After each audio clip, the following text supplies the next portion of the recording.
Bueno, uno, dos, tres, grabando. El todo en música.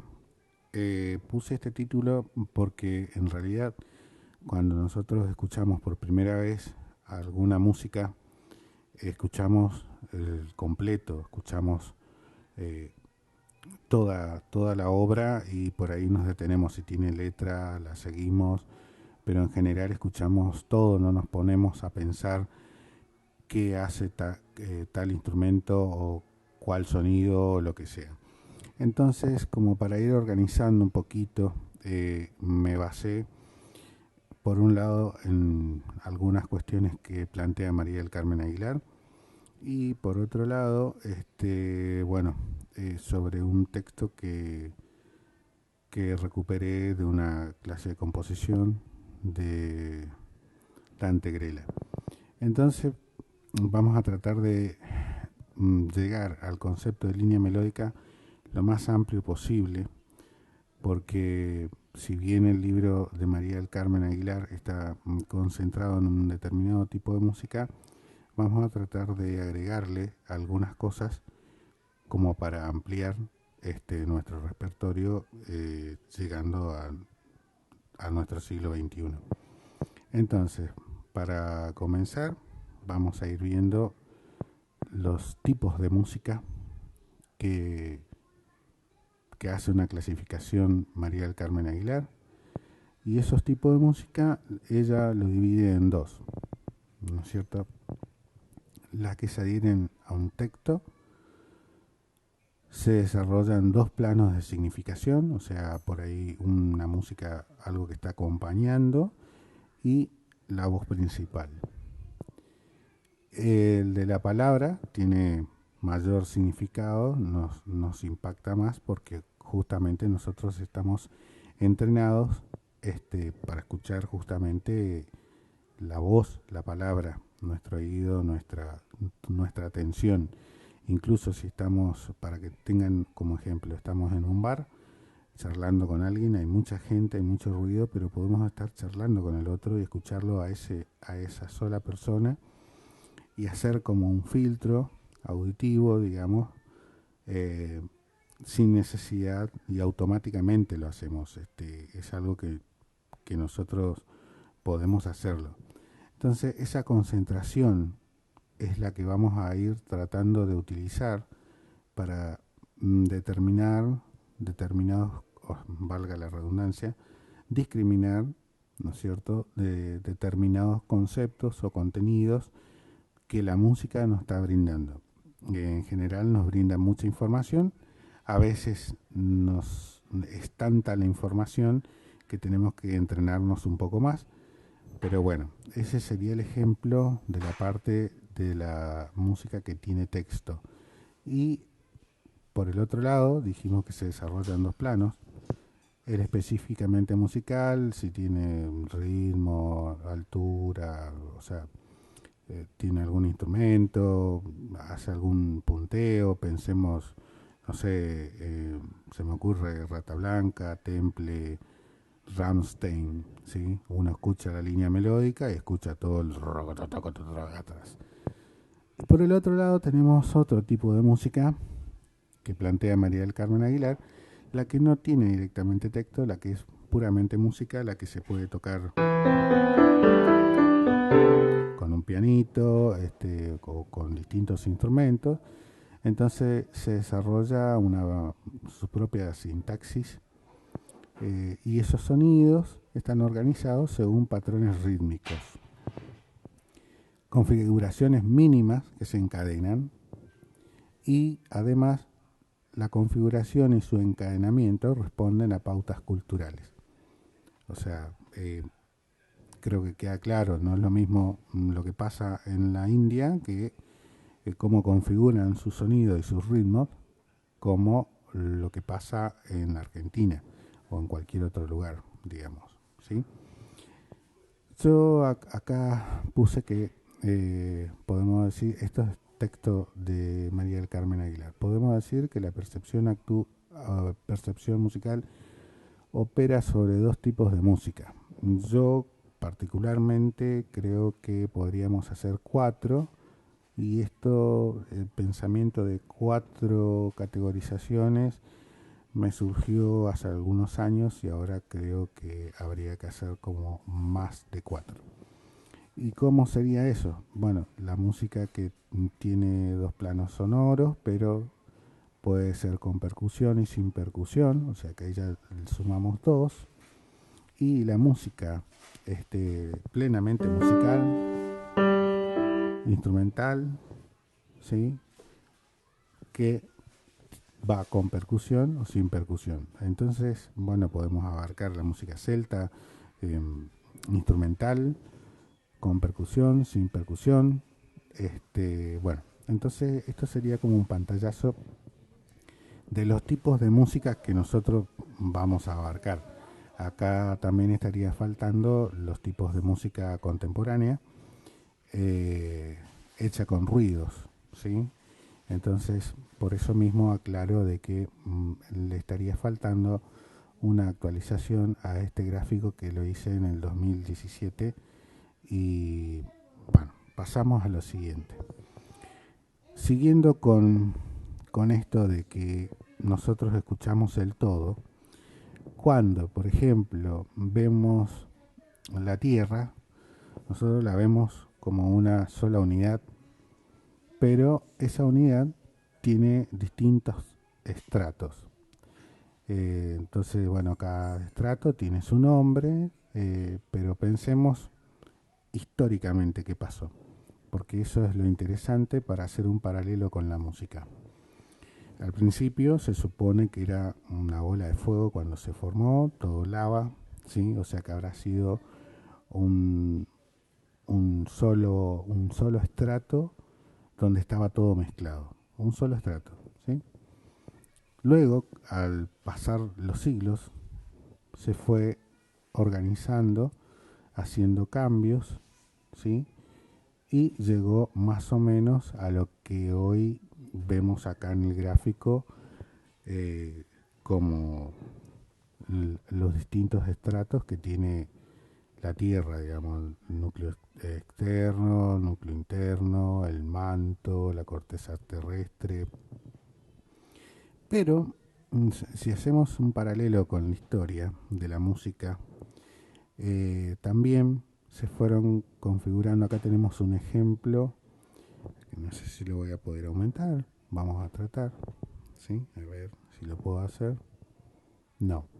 De una partitura que tiene como 4 instrumentos. Esos serían como 4 estratos, digamos, que tendría nuestra música planteada como una tierra, digamos, ¿sí? Pero si pensamos lo siguiente, así, al igual que la Tierra cuando se formó, eh, era solamente un manto de lava, la historia de la música prácticamente, los cantos también eran bastante sencillos, y a medida que pasó el tiempo se fueron configurando según los pensamientos, porque la humanidad fue, logrando primero el lenguaje y después el razonamiento, y ese razonamiento llevó, digamos, a ir estructurando de otras maneras las alturas, los sonidos, ¿sí? Y además la comunicación en general. Entonces, en esa historia de la Tierra es parecido a la historia de la música, donde se fueron formando músicas con distintos estratos, respondiendo a distintas maneras y modos de pensar, siempre en un contexto de realidad, digamos. Entonces, para que se entienda, digamos, cuando escuchamos música, ¿qué es lo que sucede? Primero, que es indispensable tener en cuenta que en la música el ritmo y melodía, alturas y duraciones se presentan al mismo tiempo.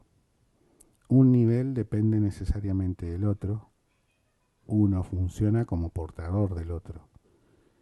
Es importante para un sonido presentarse, o sea, a ver, es imposible, digamos, para un sonido presentarse sin durar, aunque sea mínimamente, así como es imposible a una duración sonora que se presente concretamente sin estar en algún rango de altura, por más indefinida o cercana al ruido que se encuentre, esa altura, digamos. Entonces, vamos a escuchar y vamos a tratar de llegar al concepto, a la idea de línea melódica que yo lo actualizaría para un campo más amplio, digamos, que incluya más música, que sería el discurso sonoro. Entonces, vamos a pasar al siguiente cuadro, donde aquí vamos a tratar de ver e incluir lo que es un evento sonoro. Entonces, un evento sonoro es cada hecho sonoro individual. Aquí tengo varios ejemplos. El silencio es muy importante porque es también un hecho sonoro. Entonces, tengo este sonido, vamos a escucharlo a todos en la duración que tengan. Los organicé como un evento sonoro acá a esta lista vertical y como dos eventos sonoros a esta lista que tengo acá, pero en realidad a veces hay más de dos. Los iremos analizando cada uno. Entonces, repasemos nuevamente. Un evento sonoro es cada hecho sonoro individual. Escuchamos el primero.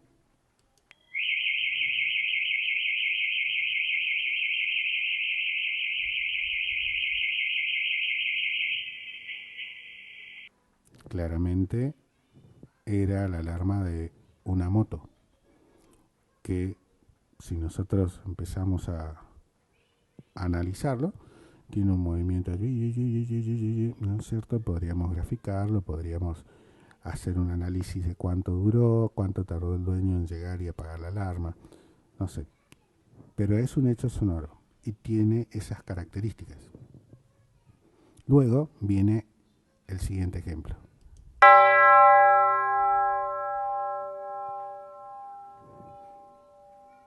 Bueno, claramente identificable, es una campana y es un sonido. Sonó la campana, la escuchamos. Después puede ser otro evento sonoro, el siguiente. Uy, ¿a dónde se fue? Acá está.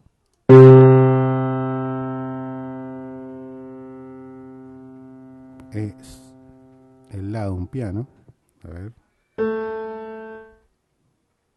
Está en la octava más grave.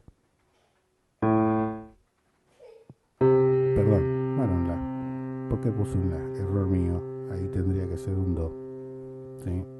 Me da culpa.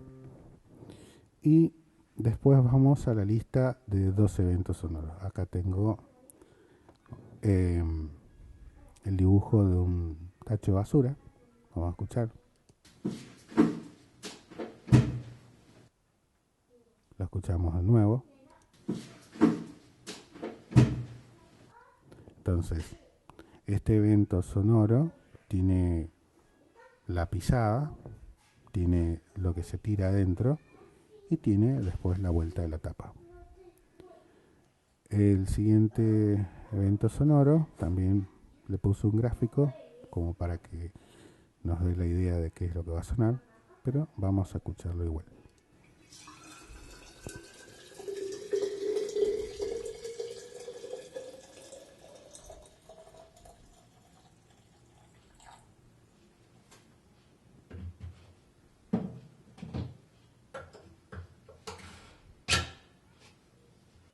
Bien, entonces ahí hubo más de dos eventos sonoros porque bueno, está el llenado de la pava, o sea, de la pava, del termo, el termo puesto en alguna mesada, dejar la pava eléctrica en su lugar y después, por último, ponerle la tapa de goma que hace clic, ¿sí? Y estamos hablando de eventos sonoros, ¿sí? Acá tengo otro, vamos a escucharlo también.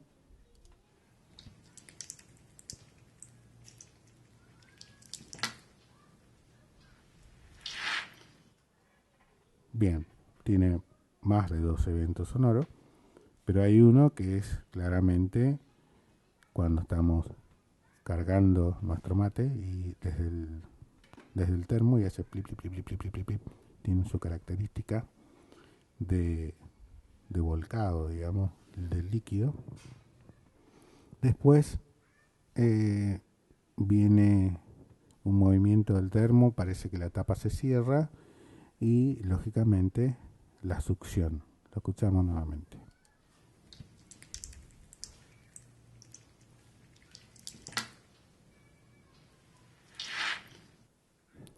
Entonces hay como 3 eventos sonoros, por eso les aclaré. Puse 2 eventos sonoros como categorías, pero hay más. Vamos al de la pava, una pava eléctrica. Acá vamos a escucharlo primero y después charlamos sobre él.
Ahí justo quedó un reloj que yo tenía en la sala cuando lo grabé a este sonido, pero está interesante porque, bueno, podemos decir que hay varios eventos sonoros. Uno, claramente, el calentar, o sea, cómo se calienta a medida que el agua empieza a cambiar de temperatura.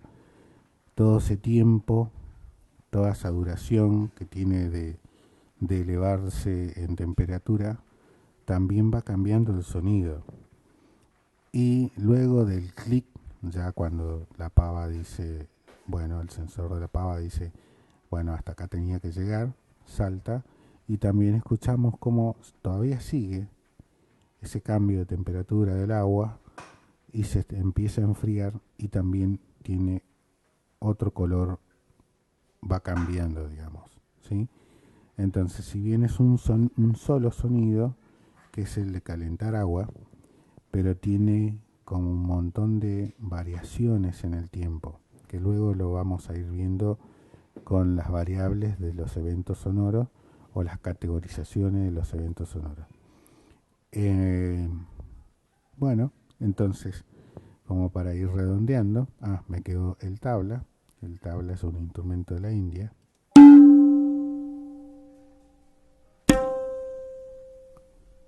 Bueno, si yo lo veo en el piano, sería como más o menos por ahí. Y después por acá. Pero este sonido, el primer sonido, tiene dos eventos sonoros. O sea, hay dos eventos superpuestos, sincrónicos.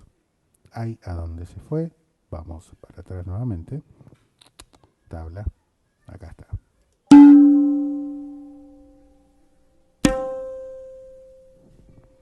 Entonces tenemos,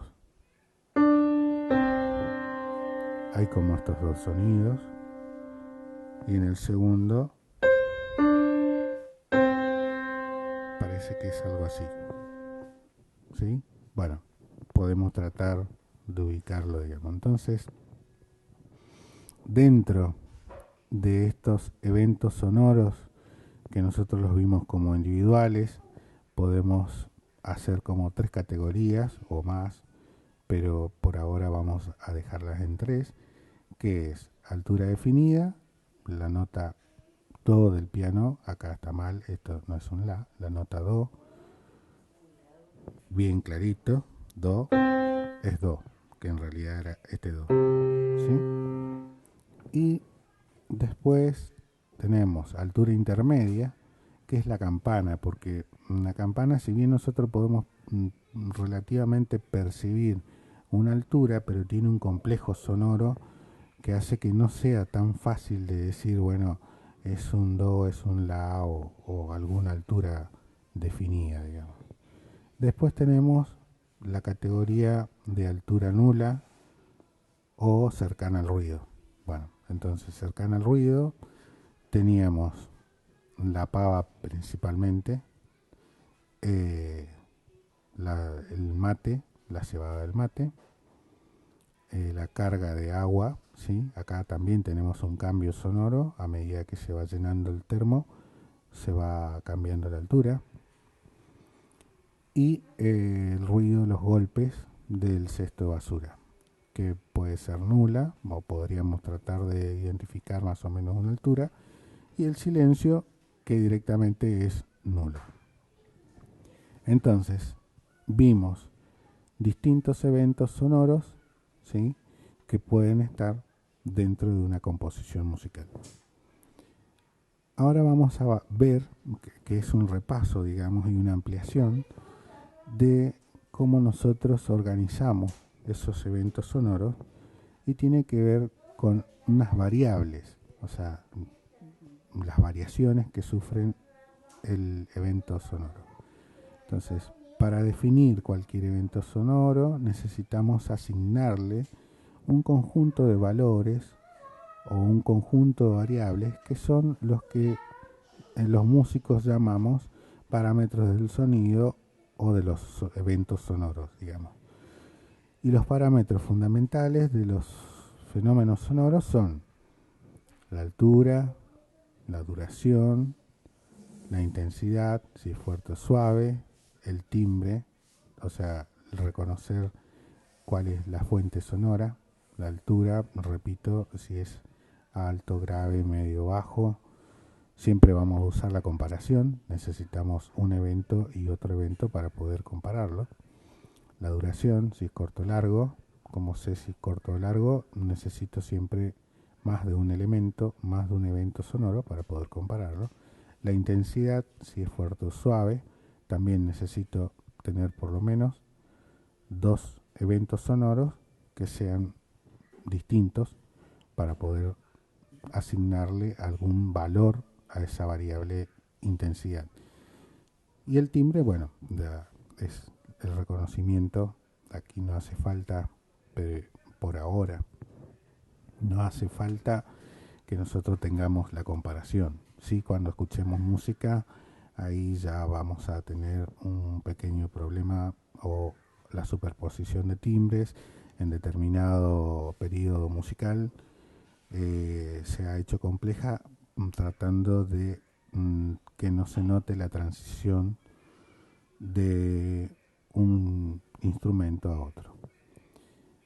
Le agrego, podrías agregarle más, pero le agrego este nuevo.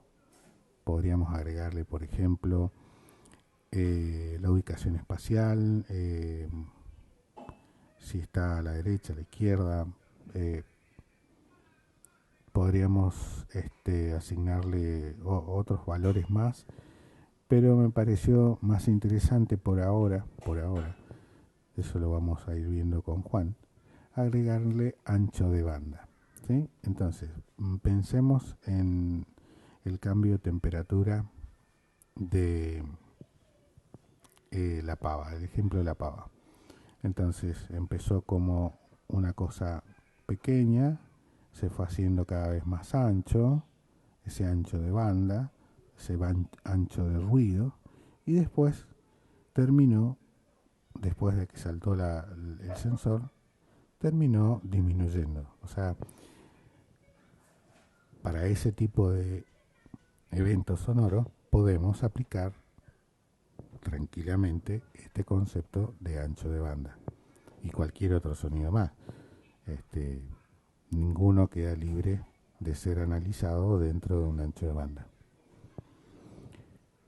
Ahora vamos a ver este concepto de evento sonoro, hecho sonoro individual, cómo lo vemos dentro de una composición. Entonces, una composición musical, un discurso musical, puede tener o estar constituida por un conjunto de eventos que podrá contener 20, 100 o 1.000.000 de eventos sonoros. En última instancia, esta composición es factible de ser descompuesta en eventos sonoros individuales, entendiendo cada uno como un hecho sonoro individual. Y aquí ya pasamos a lo más importante, que sería el concepto o la idea de, partiendo siempre del hecho de este concepto de evento sonoro, de una línea melódica, que a mí me gusta más llamarlo discurso sonoro. Entonces podemos definir a este discurso sonoro o línea melódica, si ustedes quieren, pero discurso sonoro es más amplio, abarcativo, ¿sí? Abarca más música. Podemos definirlo como un conjunto de eventos más o menos grandes, organizados en alturas y duraciones de acuerdo a determinadas reglas de juego, pudiendo ser sincrónicos o asincrónicos, o sea, pudiendo sucederse o estar iniciándose juntos. Estas reglas de juego fueron cambiando y transformándose hasta nuestros días, y en la actualidad podemos tomar alguna de las reglas ya establecidas, modificarlas o generar nuestras propias reglas, o tomar desde otros campos del arte alguna idea o concepto, estructurarlas a nuestras nuevas reglas, ¿sí? Entonces, lo que es importante es que es un conjunto, un discurso sonoro, una línea melódica, es un discurso sonoro que tiene un conjunto de eventos organizados en alturas y duraciones según determinadas reglas de juego. Entonces, además de esta sincronicidad y asincronicidad, aparece lo que ya habíamos hablado cuando les mostré la Tierra y los distintos estratos. También tenemos un nombre en música para definir esos estratos, que es textura. Yo le puse ahí textura igual a reglas de juego de organización de los eventos sonoros de manera sincrónica, o sea, juntas, verticales, o asincrónicas, horizontales, digamos. Entonces, este cuadro sí es de María del Carmen Aguilar. Tenemos una representación simbólica para cada uno de esos estratos o configuraciones de estratos. Entonces, que las podemos llegar a usar o no. Pero acá vamos a hacer el planteo de las distintas texturas o las distintas capas, pensando en estratos que tiene nuestra música tierra, digamos. Puede ser una monodía, tiene un solo plano sonoro, el origen de la tierra, todo lava. El ejemplo sonoro sería, bueno, estamos cantando todo el himno nacional argentino y es una sola línea melódica, pero puede haber un montón de personas cantándola, o sea que ahí tendríamos el ejemplo de una monodía. Es más, podríamos decir que tiene texto, podríamos decir que bueno, está organizado en las alturas, un montón de cosas, pero si pasa alguien, ¿sí? Pasa alguien en bicicleta silbando el himno nacional argentino, igual, aunque no tenga texto, nosotros como argentinos lo vamos a reconocer. Y eso es una monodía. Hasta ahora yo no he visto a nadie que pueda silbar dos sonidos, sino que silbamos uno. Después tenemos la polifonía horizontal, o sea, poli tiene que ver con muchos y tiene que ver con planos sonoros. Ya pasamos de uno a más de uno. Pasamos de la monodía a tener muchos planos sonoros. Entonces tenemos polifonía horizontal, que consiste justamente en tener dos planos sonoros con similar jerarquía, pero que no están de alguna manera sincrónicos en la verticalidad, sino más bien en la horizontalidad. Después tenemos polifonía vertical, también son dos o más planos sonoros con similar jerarquía. La diferencia es que con la polifonía vertical todas las voces van a ser el mismo ritmo, ¿sí? Pero van a tener distinta altura. No es como la monodía, que va a haber muchas personas cantando el himno, que es una sola melodía. Acá puede ser un arreglo coral donde tenemos el bajo que va a ser boom, boom, boom, la otra línea melódica que va a ser la, la, la, la, la, y otra línea melódica que va a ser el mismo ritmo, pero en distintas alturas, ¿sí? Y por último, la música que suena en la radio, la más común de todas, la que conocemos todos, que es melodía acompañada. Es un plano sonoro recortado como figura sobre un fondo de menor jerarquía, digamos. El fondo es de menor jerarquía. Esto que nosotros hacemos, que les di el ejemplo hoy, de poder escuchar en un bar a alguien, estamos recortando la figura que sería nuestro invitado o nuestra persona con la que estamos charlando, y el fondo que lo podemos filtrar. Y por último voy a hablar de qué es lo que sucede, cómo discriminamos nosotros las formas musicales. ¿Qué es la forma musical? Igual, de todas maneras, Juan va a dar una clase de forma musical, pero acá podemos tener lo siguiente. Cada discurso musical tiene una forma específica, o sea, una manera de estructurar los eventos sonoros en una porción de tiempo. Para explicar esa forma, nuestra percepción segmenta el discurso musical, pero no lo hace la primera vez. Necesitamos de varias audiciones del mismo ejemplo, ¿sí? De la misma música. No lo hacemos todo ya de una. Si estamos muy entrenados, podemos hacer eso. Pero al principio no. Tenemos que escuchar una u otra y otra vez, no sé cuántas veces. Algunos podrán hacerlo 3 veces, otros podrán hacerlo 100 veces. Pero la idea de repetición para poder discriminar y segmentar, seguro la tienen que tener claro. Entonces, la percepción, dijimos, segmenta el discurso musical y establece relaciones entre ellos, entre las partes que va segmentando. Por lo tanto, realiza un análisis sintáctico, un análisis de la sintaxis, del discurso, ¿sí? Que consiste en el reconocimiento de esa segmentación, empleando como recurso indispensable la memoria, porque tenemos que poder tener memoria de lo que escuchamos y comparar con lo que viene, ¿sí? Recordemos, mejor dicho, que la música se da en el tiempo, en una porción de tiempo.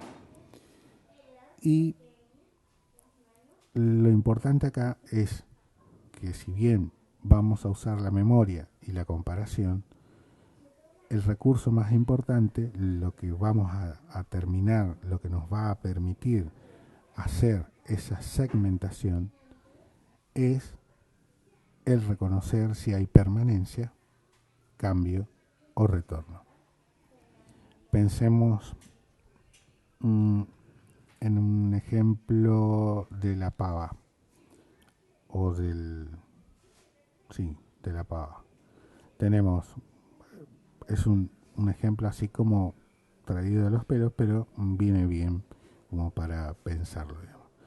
Hay un clic, o sea, creo que se llenaba la pava primero, hay un clic, a partir de ese clic la temperatura del agua cambia, ¿sí? Entonces hay un cambio, y después de ese clic sería como el retorno, porque hay un clic al principio y un clic al final.